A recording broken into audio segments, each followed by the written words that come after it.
Bonsoir. Cynthia Sardou a été violée par 3 hommes. Elle a mis de nombreuses années à surmonter l'épreuve. La fille du chanteur français Michel Sardou raconte comment elle a vaincu la peur, l'angoisse et la dépression grâce au pardon. Le référendum de 1995 s'est décidé par quelques milliers de voix après plusieurs rebondissements. Une enquête de Chantal Hébert et Jean Lapierre dévoile les dessous de l'événement avec des révélations inédites, ses coups bas et l'improvisation de la plupart des acteurs.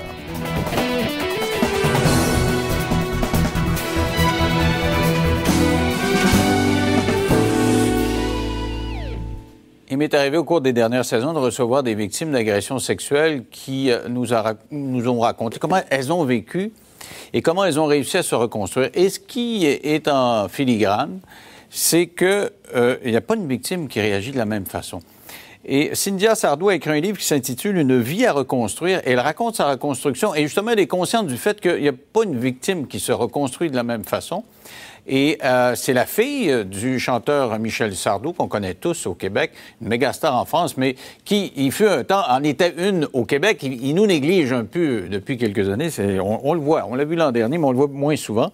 Et donc, dans ce livre qui vient d'être lancé, il est question de cette reconstruction de Cynthia Sardou qui est avec nous. Bonsoir. Alors, dites-moi, c'est tout un acte quand même de raconter dans le détail ce que vous avez vécu, parce que c'est assez effroyable. C'est pas une agression, c'est vraiment une séquestration et un viol collectif, là, en plus. Qu'est-ce que ça fait que d'écrire tout ça? Ben déjà, ça remue beaucoup à l'intérieur. Il y a des choses qui ressortent et qui finissent par vous mettre en colère, parfois par vous faire réagir de différentes manières. Et je crois qu'une victime passe par toutes les étapes, que ce soit de la colère à la vengeance parfois, ou au pardon, tout simplement, est quelque chose qui est certainement la chose la plus difficile à faire. C'est pardonner avec soi-même, mais le kidnapping, le viol collectif, la séquestration, la tentative de meurtre, ça fait un peu beaucoup pour une seule victime. Et en quelques heures, là, vous avez vécu ça la veille de Noël, je pense, hein, c'est ça? C'est le soir de Noël. Le soir de Noël. On avait prévu de faire un dîner de famille. Et moi, ce soir-là, malheureusement, je travaillais. Donc, j'ai travaillé jusqu'à 2 h du matin à peu près. Et je suis sortie. Puis bon, après, on m'a suivie jusqu'au parking de chez moi. Et j'ai été kidnappée. Après, le reste, c'est le détail. Je ne vais peut-être pas raconter devant vos téléspectateurs. Non, parce que ça donne froid dans le dos. Mais n'empêche qu'ils étaient 3. Et moi, le détail qui m'a frappé, c'est qu'ils vous ont isolé. Ils étaient 3.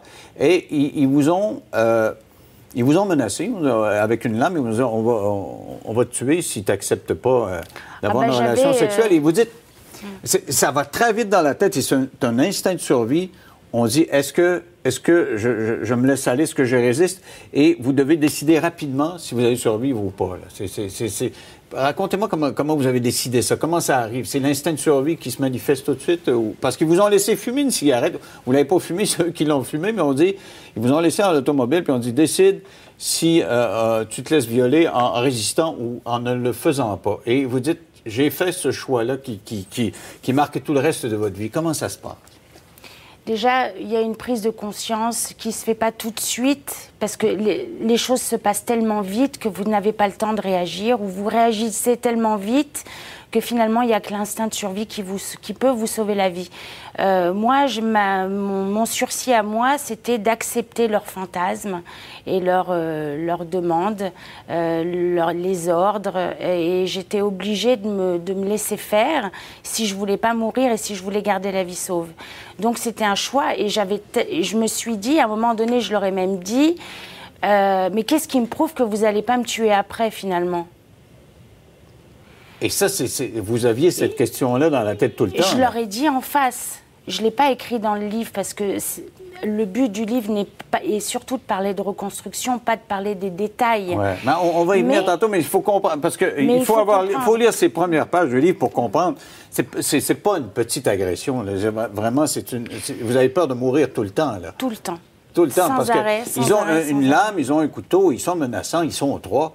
Et vous êtes pas... Ils disent, t'obtempèrent, mais vous ne savez pas s'ils ne vous tueront pas après. Vous avez cette obsession-là. Est-ce qu'ils vont me laisser morte après coup? Ben, c'est exactement ce que je leur ai posé comme question. Et c'est là qu'ils m'ont dit, non, on va une fois qu'on aura ce qu'on a voulu ou ce qu'on veut, on te laissera, on ne te tuera pas.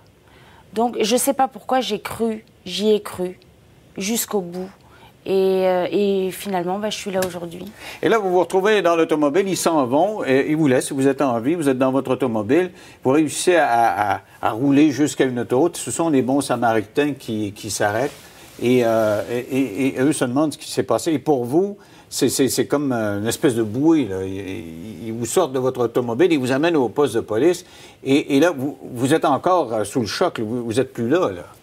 Ah, je suis complètement absente, je suis encore sous le choc et je suis terriblement, d'abord parce que je me sens une victime qui vit ça, n'a qu'une envie, c'est de se retrouver dans une salle de bain, si je puis dire. Et en fait, moi, le problème, c'est que je devais aller voir le commissariat, m'y rendre, porter plainte, me faire examiner, ensuite retourner sur les lieux du crime, pour du crime, pour essayer de trouver le plus d'éléments possibles, comme me disaient les policiers. Et c'est pour ça que j'insiste, à un moment donné, j'incite un petit peu les victimes à aller porter plainte tout de suite après les faits. Pourquoi? Parce que plus on a d'éléments et plus l'affaire sera défendable et en faveur de la partie civile. Et donc, vous vous retrouvez au poste de police et bon, vous faites ce qu'il vous demande et vous téléphonez à votre père. À Michel Sardou. Mais vous dites, j'ai pas trop de souvenirs de comment ça se passe, cette conversation-là, qui est lourde. Vous lui apprenez que vous vous êtes fait violer et vous vous souvenez pas trop comment ça se passe. Non, je me souviens pas trop. Et puis, comme je vous expliquais, le but de cette histoire, je pense que les lecteurs vont le découvrir. Moi, ce que je veux, c'est donner un message très positif et puis dire que l'essentiel dans cette histoire, c'est de dire qu'on peut se reconstruire, on peut y arriver, on ne guérit pas de ça, mais on peut vivre autrement, comme quelqu'un à qui on a amputé le bras. On vit avec, différemment, mais on peut le faire. Alors, parlez-moi de la réaction de votre père, parce que vous dites que ça vous a un peu rapproché, votre famille. Ils vous ont aidé, là, parce qu'après coup, vous l'avez souligné, à toute cette série de la judiciarisation de l'affaire, tout ça. Et vous êtes comme rapproché de votre père Michel, de vos frères, de vos sœurs aussi, là. Bien sûr, mais ce que je tiens à dire aussi, c'est que les victimes directes et collatérales sont aussi traumatisées que nous. Ouais.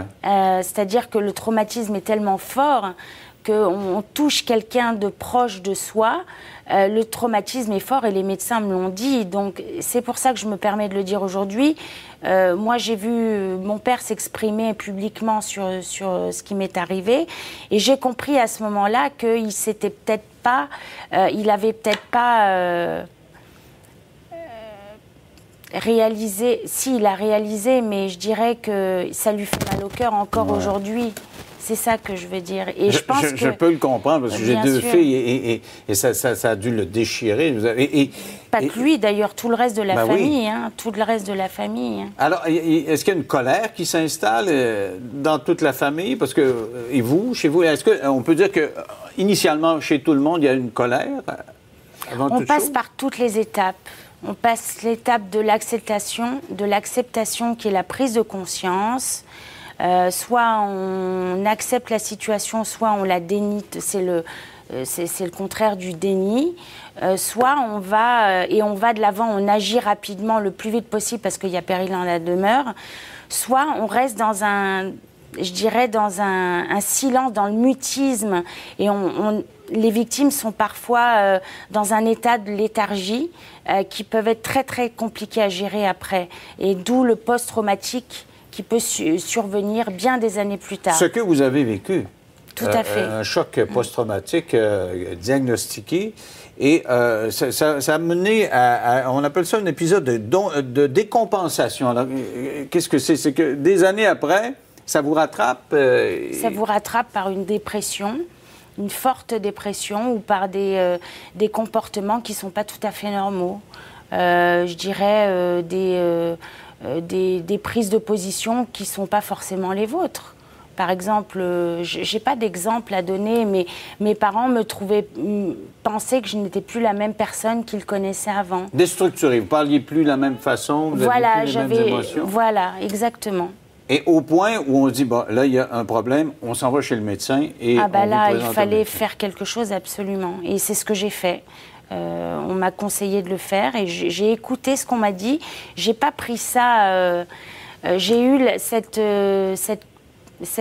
prise de conscience, justement, de reconnaître que ça allait pas, que je n'étais pas normale et que j'avais des réactions qui n'étaient pas semblables à mes amis ou à des gens que je connaissais autour de moi.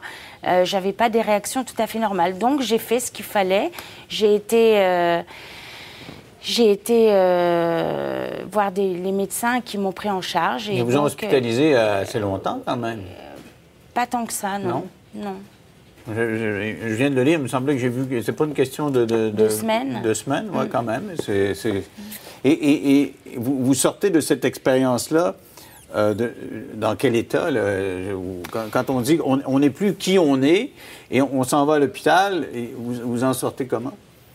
Moi, aujourd'hui, j'ai trouvé un équilibre déjà.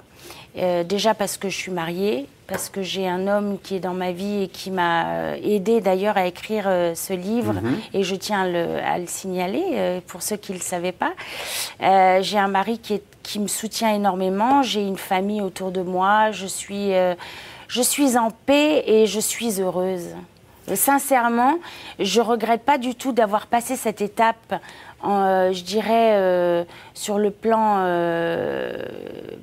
psychologique et psychiatrique, parce que ça m'a vraiment aidée et parce qu'aujourd'hui, je suis sortie d'affaires et parce que j'ai une vie quasiment normale. J'ai un traumatisme, certes, j'ai vécu un drame, mais je vis avec très bien aujourd'hui et j'arrive parfaitement à maîtriser, je dirais, entre guillemets, mes anciens fantômes. Mais ça a quand même été long, parce que c'est arrivé en 99 et vous considérez que vous avez mené une vie, disons, normale après combien d'années?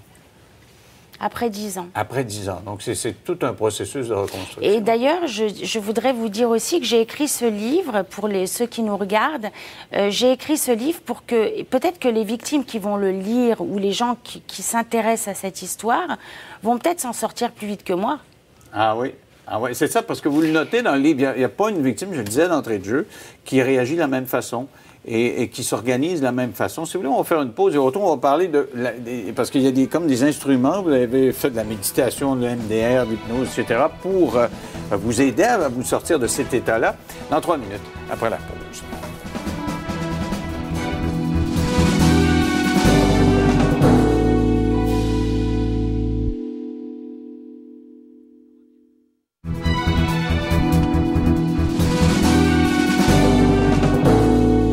Cynthia Sardou, la fille de Michel Sardou, le chanteur français qu'on connaît tous, et qui a été violée en 1999, qui a réussi à s'en sortir après de longues années de lutte et après avoir essayé un certain nombre de techniques. Mais avant de parler de ces techniques-là, parlons de la culpabilité, parce que vous en parlez beaucoup. Pendant des années, vous vous sentez coupable de votre réaction, de ce que vous auriez dû faire.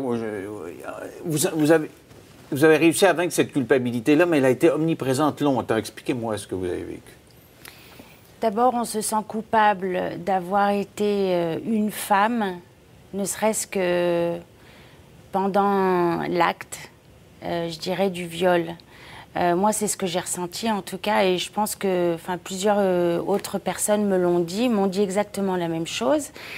La culpabilité, ça rejoint la perte de confiance en soi, la perte de son identité, la perte de son, je dirais, de l'amour,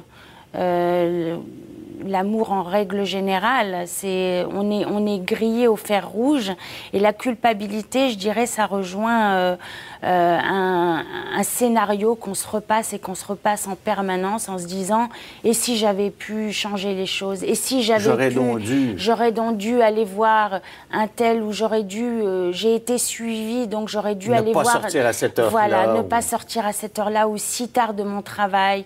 Je me suis posé cette question des tonnes de fois. Et en définitive, j'ai compris avec la vie et au fur et à mesure du temps que ça ne servait à rien. Et est-ce que vous reviviez constamment ces événements-là en vous disant bon, j'aurais donc dû résister? Vous m'avez dit tantôt, j'ai fait le choix de survivre. Est-ce que vous êtes dit des fois, bon, j'aurais peut-être dû résister? Parce que vous avez fermé les portières, vous avez barré les portières à un moment donné. Essayé, oui. Et après coup, ben là, ils ont montré qu'ils avaient les clés, donc ils ont pu procéder. Mais vous avez dit, OK, j'ai choisi de ne pas résister. Est-ce que vous avez remis en cause après coup en revivant ça, ce choix-là? J'ai remis en cause... déjà, j'étais impuissante face à ce qui se passait. J'avais joué toutes mes cartes. La carte de l'instinct de survie et le viol. Donc, je pouvais plus, j'avais plus de cartes à mon jeu, donc je laissais aller les choses et j'étais prête à mourir. J'étais prête à me laisser emporter par le crime. Et puis, j'ai aussi failli être explosée dans mon véhicule. Donc, c'est vrai que la peur était en permanence présente, bien sûr. Mais en définitive, toutes les images de ma vie redéfilaient en moi, comme dans un film, comme on regarde un film. Quand on fait cet effet spécial-là, vous l'avez vécu. Exactement, exactement. C'est quand même, c'est fort. Et vous dites... Je suis arrivé au poste de police, j'ai fait ma déclaration. Quand je suis retourné pour faire les constatations, même là, même entouré des forces policières, vous aviez peur de mourir encore. Cette peur de la mort a été omniprésente après ça. Vous la sentiez dans vous, là? Elle était continuelle. C'est pour ça que j'ai été aussi prise en charge par un psychologue et un médecin très rapidement. Pour éviter le pire, après, pour éviter le... Parce qu'il faut savoir qu'il y a des femmes qui, malheureusement, ne survivent pas au viol. Il y a des femmes qui se suicident parce qu'elles ne peuvent pas vivre avec ça. Et moi, j'ai évité ça. Mes parents ont évité ça. Ma famille a évité ça. Les médecins l'ont évité. Je suis en vie, c'est une grande chance que je considère aujourd'hui avoir. Je pense que la vie est plus importante que tout et vous ne vous imaginez même pas jusqu'où vous êtes capable d'aller pour garder la vie sauve. Ouais. C'est incroyable. On parlait tantôt de votre père.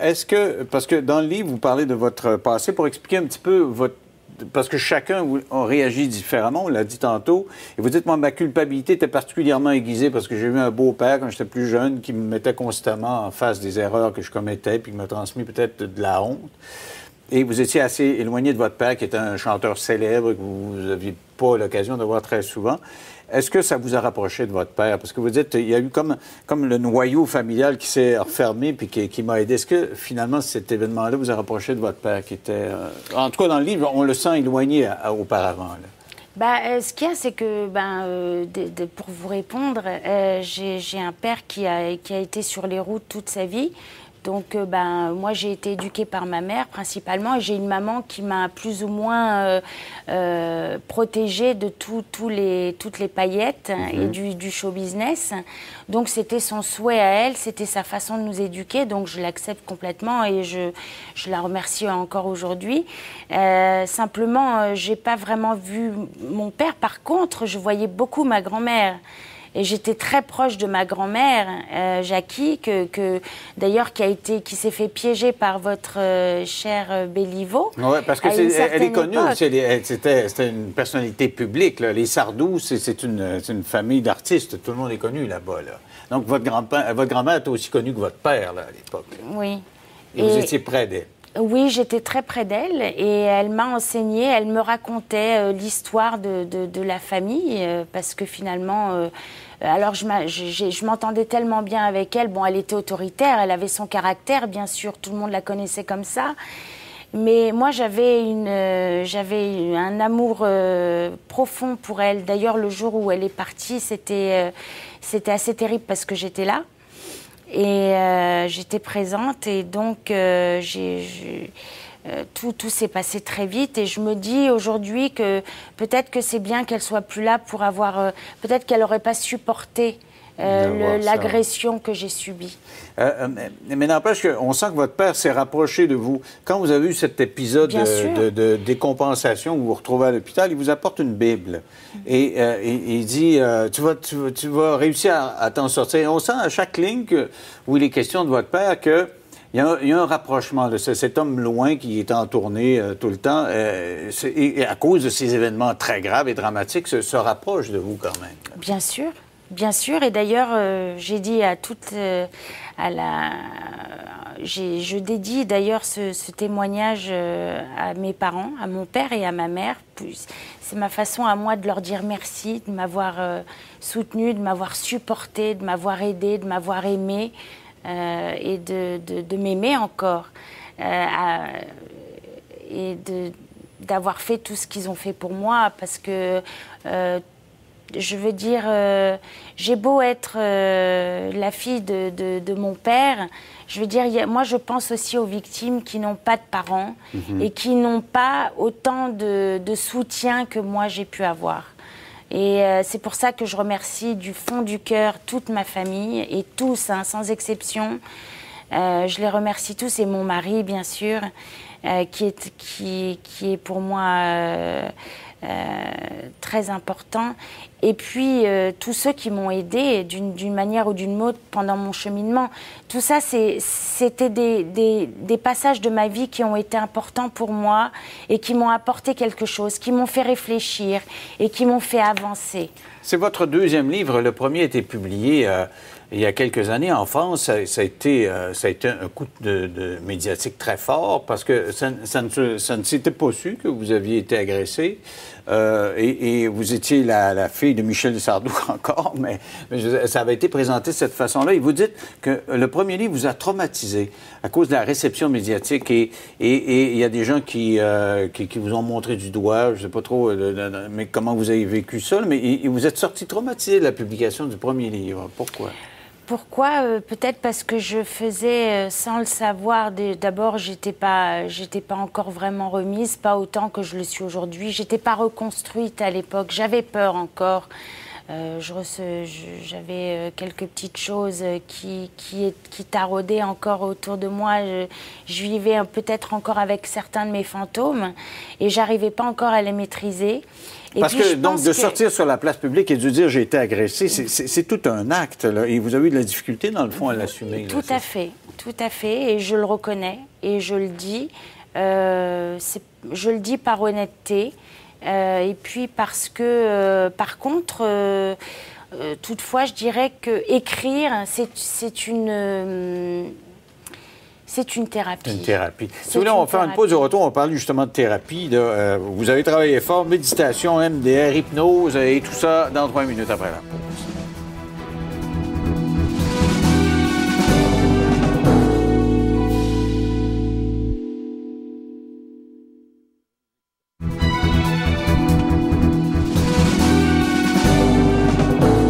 Avec moi, Cynthia Sardou qui a écrit Une vie à reconstruire.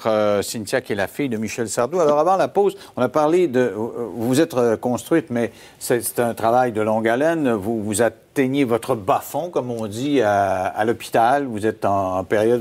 Vous avez des problèmes d'ordre psychiatrique, peut-on dire. On réussit à les régler.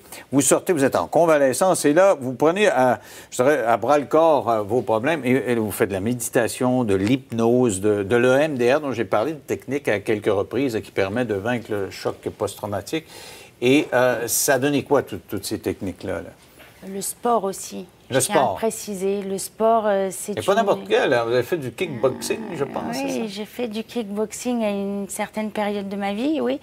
J'en ai fait et ça m'a permis de retrouver la confiance que j'avais perdue et surtout c'était une façon de prévenir une autre agression, parce que j'avais encore peur à cette époque-là d'être agressée à nouveau. Est-ce que ça disparaît, cette peur-là? Ou... Oui, ça disparaît. Okay. Vous ça l'avez eu disparaît, combien de temps? Mais ça peut revenir, par contre. Ça peut revenir. Mais en général, une fois qu'on on a trouvé un équilibre et qu'on a trouvé la manière de contrer plus ou moins ces fantômes et de les maîtriser, bon, ben ça va. Ça va. Mais ça peut revenir, on ne sait jamais. Mais il faut savoir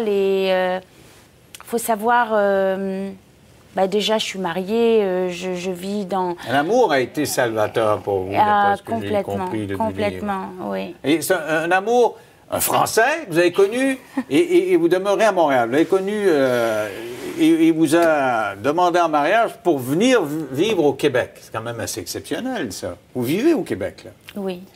Je suis résidente. Et donc, c'était le grand amour au point de vous exiler dans des terres froides et lointaines du Québec.